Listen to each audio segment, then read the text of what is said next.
चलिए बच्चों, अगला टॉपिक में आप सभी का स्वागत है। बेटा चैप्टर स्टार्ट कर रहे हैं। चैप्टर का नाम है समाकलनों का अनुप्रयोग, है ना। चैप्टर का नाम है समाकलन का अनुप्रयोग। समाकलन का अनुप्रयोग। बेटा समाकलन का अनुप्रयोग है क्या, मतलब आप इसका जीवन में कहाँ इस्तेमाल करेंगे बेटा? तो इसका इस्तेमाल होता है क्षेत्रफल ज्ञात करने के लिए। किसका? क्षेत्रफल ज्ञात करने के लिए। काहे का क्षेत्रफल? मान लो बेटा आपके पास ये कोई वक्र दिया गया है, कोई आपके पास में वक्र है, ये कोई वक्र है।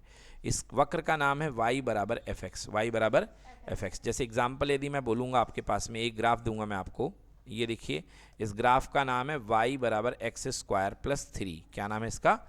y बराबर एक्स स्क्वायर प्लस 3। तो ये y का नाम है इसका, और इस तरफ जो फलन आपको दिख रहा है, किसका दिख रहा है? x का फलन है। तो इसलिए इसको हम बोलते हैं ग्राफ को y बराबर एफ एक्स। कंप्लीट ग्राफ का नाम पड़ता है y बराबर एफ एक्स। मुझे इसका क्षेत्रफल निकालना है, x अक्ष के साथ बद्ध एरिया निकालना है। और कहाँ से कहाँ तक? मान लीजिए x का मान है यहाँ पे 2 और x का मान है यहाँ पे 5। मतलब x के मान 2 से लेके 5 तक का मुझे x अक्ष के साथ बद्ध क्षेत्रफल इसका निकालना है। बोलो क्लियर कि नॉट क्लियर बच्चों? तो हम क्या करेंगे इसका क्षेत्रफल निकालने के लिए? इसके क्षेत्रफल को निकालने की तरीका समझो। मैं यहाँ पर एक छोटी सी पट्टिका ले लेता हूँ। ये देखिए पट्टिका है, बोलिए ऐसा नो, ये क्या है? पट्टिका है, ठीक है ना। ये इस पट्टिका की जो चौड़ाई है, बिल्कुल छोटी सी पट्टिका है, भले यहाँ आपको बड़ी दिख रही है। इस पट्टिका की जो चौड़ाई है वो है बेटा dx। क्या है चौड़ाई? dx। और ये ग्राफ है, तो ग्राफ की ऊंचाई जो होती है वो हर समय बदलती जाती, बदलती कि नहीं बदलती? और ग्राफ की ऊंचाई क्या होती? y। क्या होगी? y। अब सबसे पहले मैंने क्षेत्रफल यहाँ वाले y के साथ निकाला, तो छोटा सा क्षेत्रफल निकलेगा बेटा। मैं लिखूंगा इसका छोटा सा क्षेत्रफल, जैसे फिजिक्स में आप लोग पढ़ते हैं छोटा सा क्षेत्रफल dA। जैसे फिजिक्स में छोटे से काम को आप dW पढ़ते हो ना, ऐसे यहाँ पे छोटा सा क्षेत्रफल dA। क्या बनेगा? dA बराबर लंबाई गुणे चौड़ाई। बोलो हाँ है ना। तो भैया लंबाई यहाँ पर क्या बन चुकी है? देखो यहाँ से यहाँ तक की लंबाई, ये क्या बेटा y है कि नहीं है? बताओ y है कि नहीं है? भाई हर जगह लंबाई y ही तो होगी, y बदलती जाएगी, कोई दिक्कत नहीं है। बोलो हाँ है ना। तो dA की लंबाई हो गई y, और चौड़ाई कितनी हो गई बेटा? तो ये छोटा सा एरिया देगा कि नहीं देगा? और अगर हम छोटे से एरिया को कंप्लीट एरिया में बदलना चाहते हैं, तो कंप्लीट संपूर्ण एरिया बराबर होगा dA का इंटीग्रेशन। बोलो होगा कि नहीं होगा?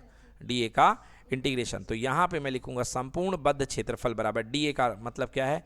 y dx। y dx। अब x का मान लोअर लिमिट, मान लीजिए x की स्टार्टिंग होती है a से और एंड जाता है कहाँ पर? b तक। तो यहाँ पर लिमिट आएगी a से लेके b। आ गया समझ में? तो इस अप्रोच से हम क्या निकाल सकते हैं? क्षेत्रफल। क्या निकाल सकते हैं?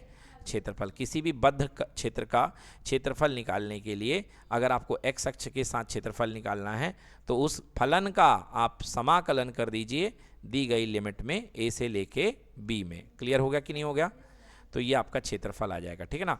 तो लिखेंगे x अक्ष के साथ परिबद्ध क्षेत्रफल। परिबद्ध क्षेत्रफल, परिबद्ध मतलब बांधा हुआ क्षेत्रफल बराबर क्या होगा बच्चों? एरिया बराबर लिमिट। देखिए x की लिमिट a से लेके b, x की लिमिट a से लेके b। अब x के साथ कर रहे हो तो यहाँ पे क्या आएगा बेटा? x आएगा, dx आएगा। क्या आएगा? dx। और यहाँ फलन क्या रहेगा? y। और बाद में आप y की जगह fx रख देना, तो ये आपको दिख जाएगा y बराबर a से लेके b, और y का मान क्या आएगा? fx। तो भैया इंजेक्शन भी dx का लगेगा और मरीज भी आपका x का है, तो ये बन जाएगा x अक्ष के साथ परिबद्ध क्षेत्रफल। समझ में आ गया? जैसे ये ग्राफ था अपने पास में, अपन को यदि इसका क्षेत्रफल निकालना था -3 से लेके 2 के बीच में, तो ये वाला क्षेत्रफल हमको मिलेगा। कैसे मिलेगा? समाकलन 2 से लेके -3 से लेके 2, है ना, और y और क्या? dx। क्लियर? तो -3 से लेके 2, y का मान क्या है? ग्राफ का नाम क्या? X square plus 3। X square plus 3, और यहाँ पे क्या कर दोगे? dx, और आपका क्षेत्रफल आ जाएगा। क्लियर है? अगर आपको कभी y अक्ष के साथ क्षेत्रफल बोला गया हो, किसके साथ?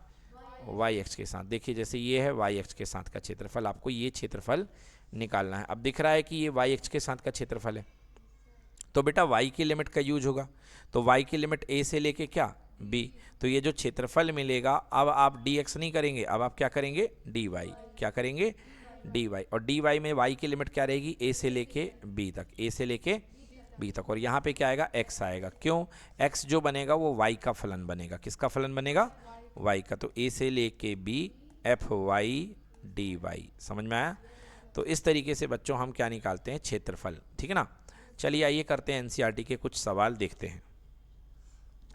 चलिए बच्चों देखिए, अब हमारे पास सवाल है, हमको एक क्षेत्रफल निकालना है। वृत्त है ना, आपके पास x square plus y square बराबर ए स्क्वायर का क्षेत्रफल ज्ञात कीजिए। ये आपके पास में इसका क्षेत्रफल आपको ज्ञात करना है। तो बच्चों थोड़ी सी आपको क्लास 10th का चैप्टर कोनिक सेक्शन यहाँ पे आना चाहिए, 11th का 11वीं क्लास का। आपको ग्राफ वगैरह बनाना आना चाहिए, आपको कर्व वगैरह बनाना चाहिए। तो आपको पता होगा बेटा, ये x square plus y square बराबर आर स्क्वायर, ये मूल बिंदु रूप का होता था, है ना, मूल बिंदु रूप का समीकरण। और इसका डायग्राम कुछ इस तरीके से बनेगा। ये आपके पास में वृत्त है बेटा, क्लियर हो गया। हाँ, ये x square plus y square मतलब x square plus y square बराबर ए स्क्वायर है। इसका मतलब इसका केंद्र 0 0 है। केंद्र क्या है, 0 0, क्योंकि ऐसा समीकरण बनता था x माइनस 0 का स्क्वायर प्लस वाई माइनस 0 का स्क्वायर बराबर त्रिज्या का स्क्वायर। तो त्रिज्या यहाँ पे a होगी, क्या होगी त्रिज्या a। तो चलो यहाँ पे त्रिज्या a हो गई, तो ये वाला बिंदु क्या हो गया a,0। ये वाला बिंदु हो गया 0, a, और ये वाला बिंदु हो गया माइनस a,0, और ये वाला बिंदु हो गया 0, माइनस a। क्लियर हो गया। अब आपको निकालना है इसका परिबद्ध क्षेत्रफल। क्या निकालना है, इसका परिबद्ध क्षेत्रफल। ठीक है ना। तो आप देखिए यहाँ पर आपके पास में इसका नाम O है, इसका नाम A ले लो, और इसका नाम क्या ले लो, B ले लो। अगर मैं इतने रीजन का क्षेत्रफल निकाल के यदि मैं 4 से गुणा कर दूं, 4 से गुणा कर दूं, तो यानी 1 2 3 4, तो भैया क्या पूरा क्षेत्रफल आ जाएगा, नहीं आएगा। तो मैं लिख सकता हूं कि वृत्त का कुल क्षेत्रफल, वृत्त का कुल क्षेत्रफल बराबर 4 गुणे क्षेत्र। देखिए कौन सा क्षेत्र है, ओ ए बी ओ का क्षेत्रफल। बताइए स्किनो, 4 गुणे ओ ए बी ओ से चले ए से चले बी, और वापस बी से आ गया कहाँ, ओ। तो ये पूरा क्षेत्रफल यदि मैं निकाल करके इसका 4 से गुणा कर दूंगा, तो क्या मेरे पूरे वृत्त का क्षेत्रफल आ जाएगा, क्योंकि हमारा वृत्त 4 हिस्सों में है ना।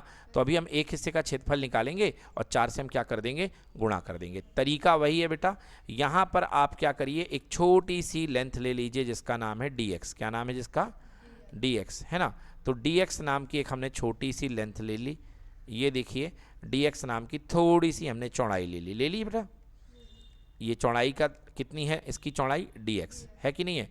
अब ये dx को हम यहाँ पूरा यहाँ से लेके यहाँ तक खसकाते हुए लाएंगे, है ना। तो सबसे पहले ये dx यहाँ पे रहेगा, बोलो हाँ, रहेगा कि नहीं रहेगा, हाँ। और इसके बाद धीरे धीरे धीरे धीरे धीरे धीरे धीरे धीरे खसकते आ जाएगा, बोलो यस आ जाएगा।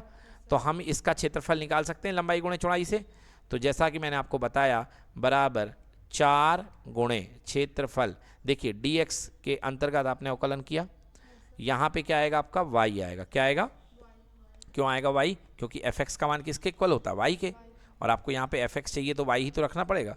क्लियर। अब लिमिट रखिए x की। तो बेटा dx ने चलना कहाँ शुरू किया था, x बराबर 0 से, कहाँ शुरू किया था, और आ कहाँ तक गई, x बराबर a तक। तो लिमिट क्या बनेगी, 0 से लेके a। क्लियर हुआ कि नहीं हुआ।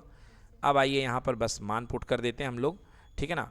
देखते हैं मान पुट करेंगे तो ये बन गया 4 × 0 to a, और यहाँ पे आपके पास में जो फलन बनेगा वो बनेगा √a² माइनस x² dx। कैसे बना, देखो आपके पास जो समीकरण दिया है वो दिया है x² प्लस y² बराबर a², यस और नो। तो यहाँ से y² बराबर हो जाएगा a² माइनस x², तो y बराबर होगा √a² माइनस का x²। बोलो बनेगा कि नहीं बनेगा। तो y का मान हमने रख दिया a² माइनस x²। अच्छा, बचपन में हमने पढ़ा है कि वृत्त का क्षेत्रफल कितना होता है, πr², होता है कि नहीं होता है। बट फिलहाल यहाँ त्रिज्या a है, तो आंसर क्या आएगा, πa²। क्या आएगा आंसर, चलो अब ये भी मैच कर लेंगे थोड़ी देर में कि वाकई में πa² उत्तर आ रहा है कि नहीं आ रहा है, ठीक है ना। तो चलिए करते हैं इसको ज्ञात। तो 4 गुणे 0 to a, देखो बेटा अब इसका क्षेत्रफल निकालते हैं। a² माइनस x² का सीधा सीधा फार्मूला आपको रटाया गया है। √a² माइनस x² का इंटीग्रेशन क्या होता है, याद है, x/2 √a² minus x² plus a²/2 sine inverse x upon a, ये होता है सूत्र। तो ये भी हो जाएगा भैया x/2 √a² minus x² plus a²/2 sine inverse x upon a। बोलिए क्लियर कि नॉट क्लियर।